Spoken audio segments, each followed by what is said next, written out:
Welcome back to Tabletop Goodness. Thanks for all the responses that my How Does It Play Riftbound video generated. One stood out in particular, and I will give this request a proper shot. So here's my Riftbound Legends Spotlight, where I'll run you through all revealed legends, what I think about the potential, and which ones I believe might dominate the meta in the near future. I'll also look at their signature spells, as those will mostly inform your deck building decisions. Well, I will group legends into three pillars. Static effects with Jinx, Sett and Volibear, buffs or debuffs with Ahri, Lee and Leona, and exhaust effects, Darius, Kaisa, Misfortune, Teemo, Victor and Yasuo. So let's get going. First up, static effects with Jinx.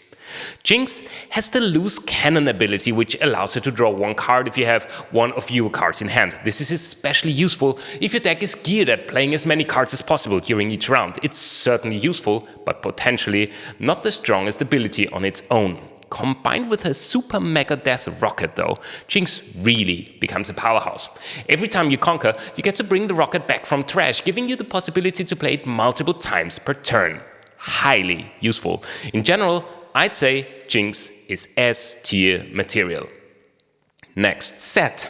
Sett allows you to save your own units. They have to be buffed though. This can be very useful, especially in combination with the signature spell Showstopper, which can buff a friendly unit. Every time you conquer, you get to ready Sett in addition, allowing for his ability to be used again.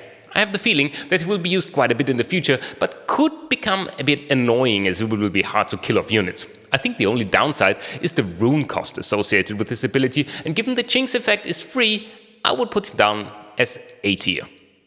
Volibear. Volibear is interesting as this ability only really kicks in once you have enough resources to play a card that is considered mighty, which means that you will already have a good amount of resources. I'll say though that once you're at that point, you will get runes quickly. It's free, which makes him stand out, and in combination with Stormbringer, he is a very strong contestant, allowing him to potentially wipe a battlefield before even starting a showdown. I'll put him down as S tier, in my opinion. Next up, we got units that add buffs or debuffs. And first up is Fox Lady Ahri, and I believe that regardless of her potential, she will be played for looks alone. Her debuff of -1 might, if a battlefield you control gets attacked, is very nice, but might not save the battlefield unless you cut it very close, and her Foxfire signature spell could be slightly predictable. I love that it's hidden and all, but it's potentially only really useful against weaker units. If Ahri is up against damage dealers or mighty units, she might not fare well. I personally would rank her B tier because of that. Lee Sin has an interesting strategy laid out. He's able to buff friendly units for a cost of 1 power. It can give him a bit of an edge, but I don't think it's really overwhelming. What makes Lee Sin a strong player is his signature spell Dragon's Rage. Being able to force 2 enemy units to basically kill each other off is a very strong proposition indeed. This requires multiple enemy units though, which might or might not be useful in the beginning of the game. Lee Sin is a tough one, but I'd say solely for the fact that his ability is not free and that his signature has only limited use, I would put him into A tier territory instead of S tier. Last up in this section is Leona, and her ability to buff friendly units. If she stuns 1 or more enemy units, not the most useful by itself, but again it's free, so I'll take that as a win. Leona really executes though with her Zenith Blade signature spell, which does stun an enemy unit. If you combine her skill with her signature, she can basically deactivate an enemy, buff one of your units, and most likely ensure that you conquer a battlefield. I believe this combo makes her very, very strong, and I would put her into S tier territory just because of that. Let's check out exhaust effects. And with that, enter Darius. His ability lets you add 1 power, but he needs to be exhausted for that, and you need to have played a card already this turn, since he has the keyword Legion. This really is only useful if all you need is 1 extra power to quickly play a card. It's a reaction, meaning you can use this during closed states and in showdowns, but I'm not sure whether I'd say it's super strong.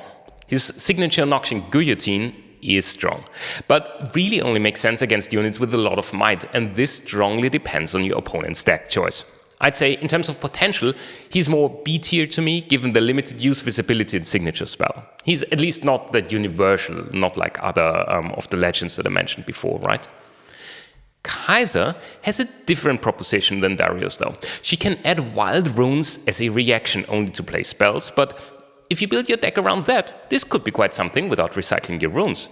In combination with Icathian Rain, she becomes a real powerhouse. It's expensive, yes, but it deals a fair amount of damage, and being able to distribute or choose the same unit makes it even more versatile. I'd say S tier for Kaisa. Miss Fortune's ability Bounty Hunter can give units ganking. Now, I never thought that ganking is super useful until I tried to conquer multiple battlefields in one turn. In the early game, this could mean quick conquers, but also later on, it means that you don't have to move back to base before moving out again, which saves precious time and resources. I think it's an extremely strong ability, even if it's not free. Bullet Time eats your runes for breakfast, but you can channel as much into that spell as you wish, making it versatile for low power, but also very strong enemies. I'd say she's S tier again, for sure. Next up, Teemo. If you build your deck around hidden cards, Teemo will help you out a great deal as you don't have to recycle cards, but it also means that you will need to hold a battlefield in order to play a hidden card into it. I don't think that this ability to take a Teemo unit from the champion zone or board is the strongest, especially since a lot of them will be played hidden anyways, and there's only so many Teemo units available right now. This might be stronger in the future, and now it's mostly for bluffing, I guess. So his signature guerrilla warfare is nice and ties in well with his static ability. I'd say for now he's S tier, but might move up to S tier in the near future if there's more Teemo cards coming out. Victor is able to play recruit tokens. He's currently the only legend that is able to create tokens, which feels a bit off, but yeah, it costs 1 power and you have to exhaust him, so at least right out of the gate, he's not able to spam the battlefield with recruits. His Siphon Power signature spell is not bad, as it basically tips the balance, but compared to other legends, I don't see him coming in that strong. Personally, I still think that Ahri the Fox Lady is stronger, so I would put him down as C tier. Last in the lineup is Yasuo. His strength lies in the combination of his ability and his signature spell Last Breath. His ability allows him to move an enemy unit to or from the base for a cost of 2 and exhausting, and Last Breath allows him to deal damage equal to a unit's might to an enemy unit at a battlefield. So basically, dealing damage without engaging in a fight. Pretty useful, I'd say.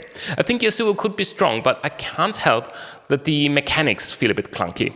I would put him down as A tier, purely just because of that. So, there you have it. A very interesting distribution. Obviously is subject to change as new cards are being introduced and new card combos are being discovered.